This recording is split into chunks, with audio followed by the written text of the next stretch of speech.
Hi, and welcome back to another episode of the Women Strength Society show. Today, we are going to talk about carbs again. And if you think and believe that carbs make you gain weight, then this one is specifically for you.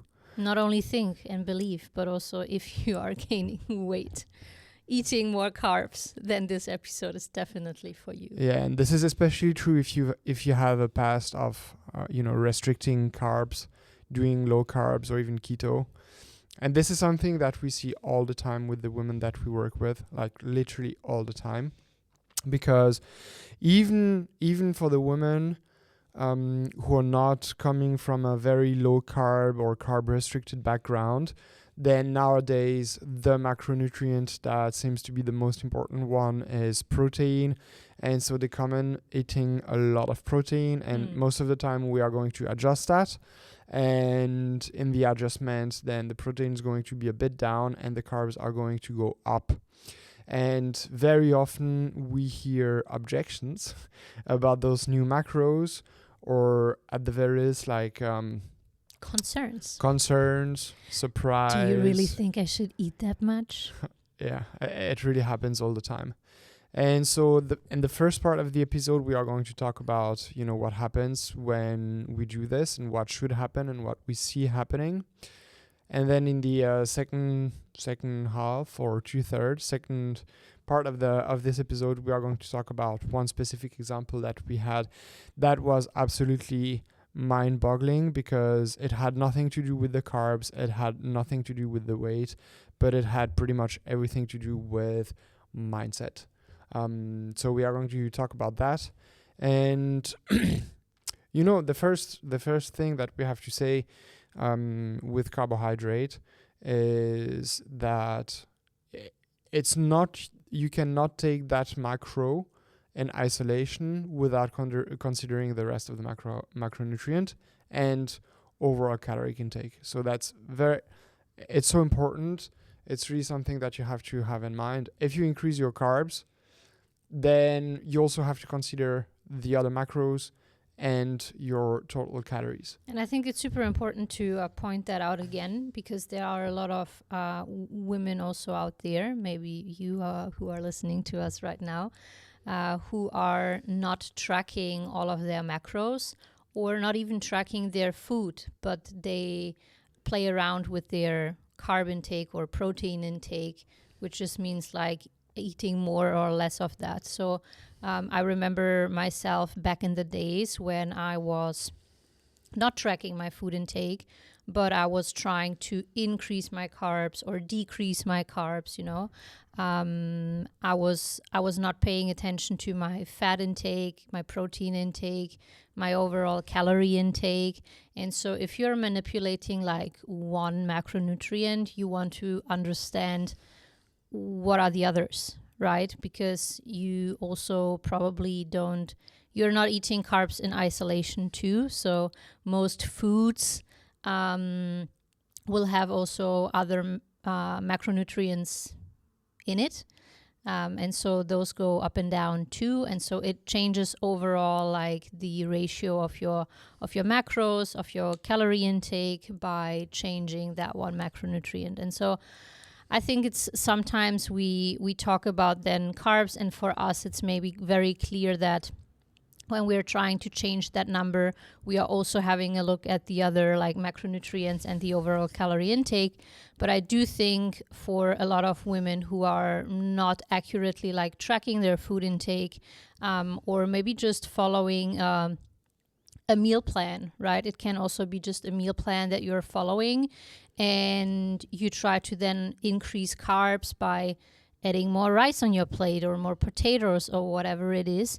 You still want to have a look at your overall calorie intake when doing that. And so it's important to know your numbers. And I just had like yesterday a call with a woman on a nutrition deep dive, and she's following a meal plan from her coach, but she doesn't know her macros. And so it's very hard then when she's trying to eat more carbs, like she wanted to add some honey to her rice cakes and stuff like that. If you then don't know your macros, you are not very specific. You cannot be very specific and objective in what you're actually doing with your nutrition. Yeah, because I mean, at the end of the day, your caloric intake is going to have a pretty or massive impact on your weight and weight fluctuations. And so what you want to do when you are increasing the carbs is you want to keep your calories intake the same, and then you want to change the ratio of how much carbs, how much protein, how much fat. And so if you say like, hey, I've been eating in that low carb, high-ish fat kind of way for a long time, and I think it's not doing me any service any longer, and I need to change that, then what you could do, or what you should do, the first step would be to actually track everything that you are eating, and then see how many calories you are getting, and then within that calorie frame, so to speak, then say like, okay, I'm going to decrease the fat and I'm going to increase the carbohydrate whilst maintaining the calories exactly the same. And so if you don't know, 1 gram of carbohydrate gives you 4 calories, 1 gram of fat gives you 9 calories. And so you have to do a bit of math in order to make that equivalence. But that would be the very first step about increasing your carbs, is track everything and then change the ratio between the different macros. And then once you do that, then this is what knowing what can and should happen is going to be super helpful. And so there are mainly 3 scenarios of what can happen when you start manipulating your macronutrient and increasing the carb.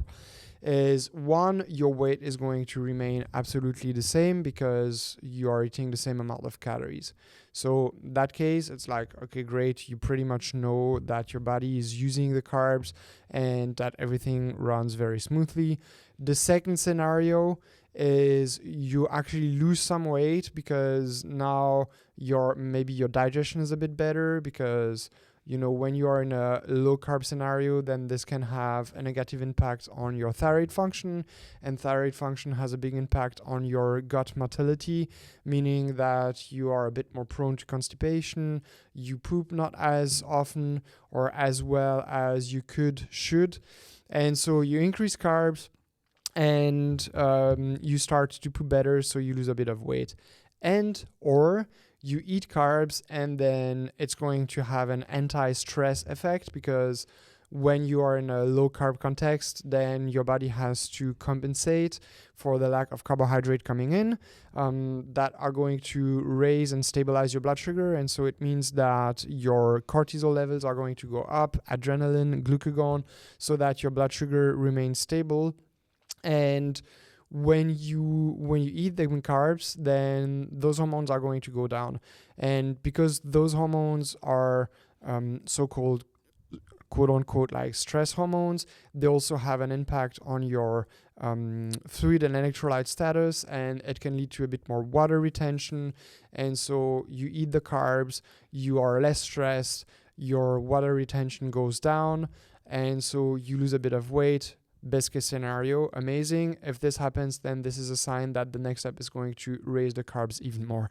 Oh, yes. Which we like. And then the third scenario, which is something that happens also very, very often, is initially your body weight goes up when you increase carbohydrate. This happens because, 1, your glycogen stores in your muscle and in your liver are going to fill up. And for every 1 gram of glycogen, your body is going to bind 3 grams of water to it, because then the water is going to be used later on when you need to tap into those glycogen reserve to separate, like to glycolysis. It's going to separate the molecule of glycogen. And so your body is super intelligent and say like, hey, because we are going to need some water later on, then let's bind it directly so that it's already there when we need it. And I think so often women then think like, oh no, water retention, right? I will just look puffy and fluffy and I have all this water, and water is not good and stuff like that. Which is absolutely not the case. Yeah, exactly. Right? Because the water comes with the glycogen inside your muscle, Yeah. and it's beneath like the level of your skin, and actually it's going to inflate the volume of your muscle, and this is something that's going to push against your skin, and actually it's going to make you look slightly tighter. So it's not the water, like it's not that you're gaining water weight and it's this water retention that you might think of when, oh, it's super hot outside and your ankles are and hands are getting swollen and you're just looking like watery. So don't like confuse those two. 100%. The things that you just mentioned, like the different scenarios of like what can happen. I think what happens all the time in related to carbs specifically, and women who do want to eat more carbs because carbs are yummy, let's be honest, is that it becomes like super emotional. This whole topic becomes super emotional because you have those different scenarios of like what can happen. So either your weight stays the same. Okay, maybe you will not react like super emotionally to that. You react probably super emotional when the weight goes down because you're like, yay, this is exactly what I want. And then the other one is like the opposite of like your weight goes up. You again have a very emotional response to that by saying like, this is shit, it's not working, my body is not tolerating the carbs, blah, blah, blah, blah, blah. But what we see also pretty often is like if the weight goes up, then there's a very emotional reaction. Oh my God, I gain like 200 grams overnight. But then if you have a drop of 1 pound or like half nothing. a kilo, Nobody's then saying it's like, anything. yeah, it's a bit too slow. Yeah. I'm disappointed. It's like, yo, you're eating way more than before. Like, what do you want? come on. Yeah. I think like what I wanted to say is just it can be such an emotional topic. And if you don't understand like the different scenarios and what's happening in your body, like, of course you are reacting that way because you don't have a clue like what's going on. Is it good? Is it bad? Like what's the next move? Should I tweak the things? Should I go back to what I did before? Like it becomes this over-consuming thoughts of, am I doing it right? Am I doing it wrong? Something is wrong with my body. This is not working. I cannot do this any longer. I will just gain more and more and more and more weight, especially if you haven't yet mastered fat loss, sustainable fat loss, like losing the weight, keeping it off, maintaining your new shape. Then seeing the weight on the scale creep up can be scary, right? And so it's so important that we take the different data points that you are having from your body, which is not only your body weight, but also like how are you feeling overall. You already mentioned like digestion, what is happening to your sleep, what is happening to your energy levels, how is the performance in the gym, like what is with all those things. So when someone comes to us and is fucking scared of those carbs, then what we do is to rationalize it a little bit by having a look at the data points. And that's why we are so huge on like collecting different data points and asking our clients for feedback on it. Because if you only focus on the number on the scale and you have no other data points to rely on or to work with, it becomes very like one-sided. And so we need to and I heard that quite often actually when we started implementing the transformation roadmap, is that a lot of clients were saying like, oh, now I finally get to understand like what's happening, and it gives me much more peace and clarity and calm going through this journey. And also trusting the process. I don't like saying trusting the process because what we want to do or what we are trying to do with our clients is like helping them understand the process better and then master the process. And I remember like one story from Leslie. So if you haven't listened to the episode before this one, go and have a listen. It's an interview with Leslie, amazing client of ours. She came to us. She was scared of eating blueberries. She was doing keto for a very long time, very low carb. I think when she joined us, she ate like 80 grams of carbs or something like that. Yeah, probably even a bit less. It was definitely below 100 a day. And again, she had fear of blueberries. And we strategically increased the carb intake, but it was not just like giving her like more and more food, just like because randomly we just want her to like eat more. But she was very consistent in like tracking her numbers. We were able to look at her data and then tell her exactly what to do next. And I think this is what takes away this emotional layer of like, I'm freaking out. I don't know what's going on. There is a strategy behind increasing your carb intake and making sure that we are not overshooting it, that we are having a look at like how your body's responding to it. It's not just like stuffing you with carbs and giving you double the amount of what you have eaten before, but even for someone like we are definitely like pro carbs, but there are scenarios where a woman is not tolerating as many carbs, and then we need to have the strategy in place to help her improve that over time so that we can increase the carb intake. And this is something that we laid out like pretty clearly in a previous episode, like very, very tactical about how to go about it. But I just want to come back to what I was saying before, like the third scenario of you increase the carb and then your weight goes up. And then usually what happens in like 99% of the cases is first your weight goes up for a few days, and it can last like up to 3, 4, maybe 5 days. But then it's going, assuming the caloric intake and the other macros are taken into account, then what's going to happen is the weight is going to start to go back down again. And the problem is that so often, sorry that I'm interrupting, but that so often a woman will not wait that long. Like Exactly. She's interfering too soon and reacting emotionally to what's happening on the scale and changing her strategy and changing the plan, so that it's like everything is a little bit like screwed. Yeah, and so we do need a bit of time to be able to see that data and to see that weight fluctuation first go up, but then also come back down. Because again, if you take into account caloric intake, overall caloric intake, and protein and fat, then this is very, very often what happens. And so I think it's super important to say that because most of the time, especially if you come from a low carb or keto background, then we need several of those carbohydrate intake increase, to reach the point where it's going to stabilize.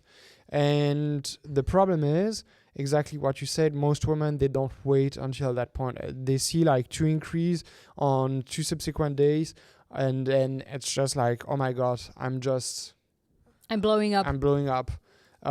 It's never going to come back down because of the carbs, the bad carbs. Then they cut down again on their carbohydrate intake, and then they are stuck, leaving the low carb loca. Low carb loca. Anyways, you get the picture. And so this is the second part of the of this episode. Now, one story that I found was like so interesting, something that happened with one of our clients.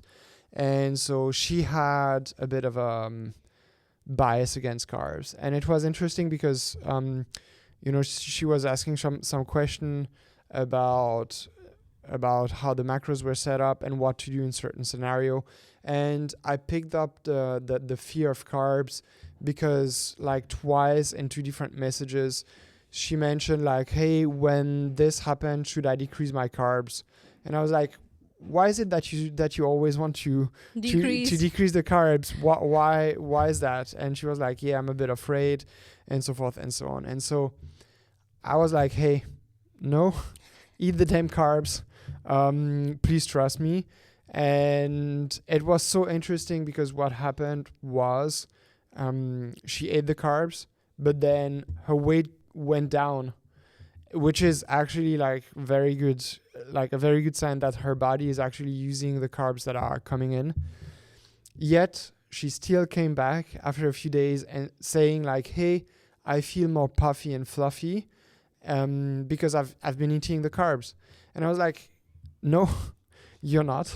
You're not more puffy and you're not more fluffy than before. It's impossible because you're losing weight and your biofeedback, like the rest of it, was actually improving. And this is a sign that the body is actually using the carb very well and responding positively to the change in macros and caloric intake and so forth and so on. It's so crazy how the mind can play some tricks on us and be like, I ate this and now I'm puffy, just because we connect carbs to being puffy or looking fluffy or whatever it is, like how you describe yourself when you're not feeling like, woo, crazy in shape. 100%. I think it's pretty like scary because it really means that, you know, it's the narrative that we hear constantly about certain food being bad and certain things being like we are making getting you fat and blah blah blah. We're getting like conditioned to think like, oh, carbs lead to more water retention, and that's why I feel puffy and fluffy today and look more like soft, because I heard somewhere that carbs are leading to more water retention or inflammation or whatever it is. And so without even understanding what it means that carbs hold more water, right? We just think, as I said before, that by eating carbs you then have like more water like under your skin and you will look more puffy, which isn't true. Yeah, it's just not the case. And this is something that's been actually researched. And it's crazy. It's really crazy because it's also like, that's a bit of another topic. But there are also a lot of people talking about using a CGM and managing blood glucose, like glycemic response, and avoiding, you know, blood glucose spikes and insulin spike and that sort of things. And there have been studies where the participants have been given different type of foods with more or less carbohydrate and or more or less calories, and they were not told exactly what was in it, or in some cases in some groups they were lied to and they were told like, hey, this is X amount of carbs, this is X amount of carbs, and then it was more or less. And then they actually measured blood sugar response after those meals, after those intakes, and the people who thought that they were given more carbohydrates and that were afraid of eating carbs, they had worse, like statistically significant and consistently worse blood glucose response to the food that they were given. Meaning the difference was only their mindset around the food that they were given, and because of that, their physiology responded differently to what they were eating, which is absolutely like mind-boggling. It means that to a point you can actually brainwash yourself into becoming less carbohydrate tolerant.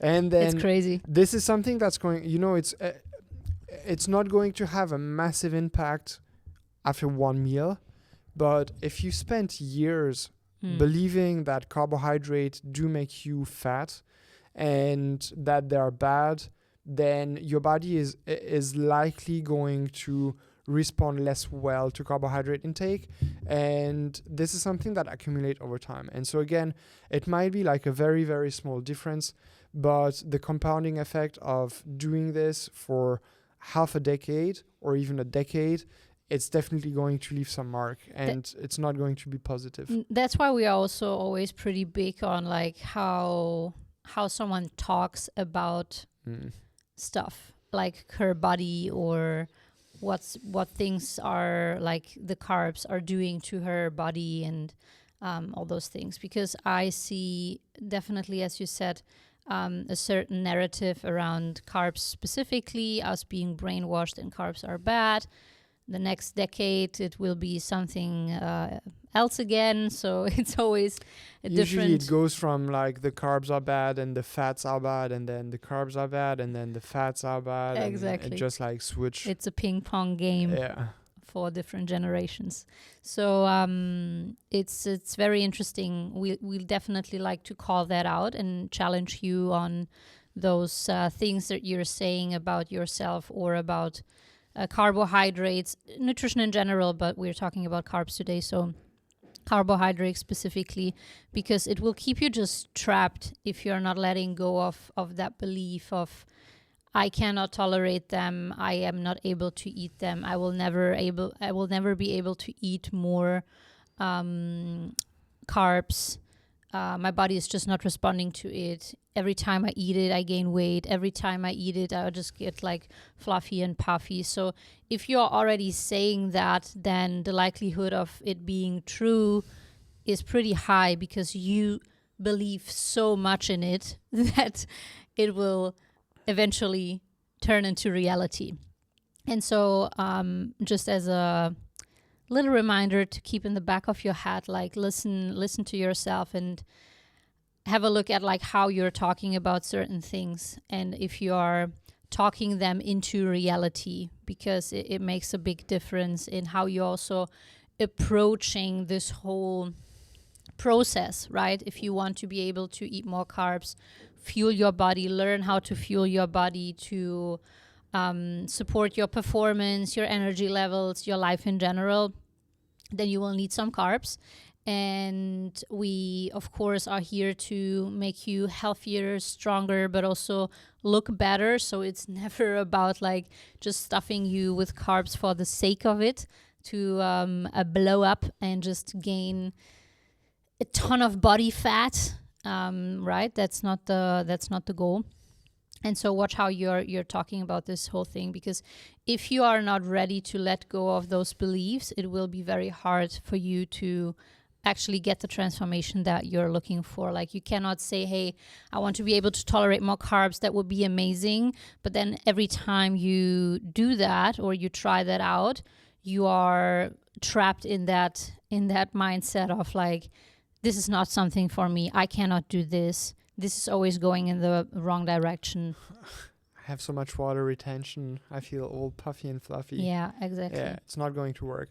Now, just like to close up that chapter, two things. The first one is we had a lot of episodes, the last few ones, were about carbohydrates and the mistakes that you can make and how to, the tactics and strategies of increasing carbohydrate and that sort of things, the symptoms that you might experience when you are low on carbohydrates. So definitely give them a listen, because it's definitely going to help you on that journey.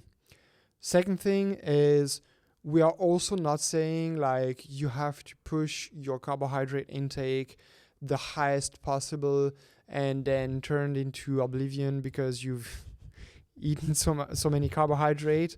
And yes, there are some like differences between individuals.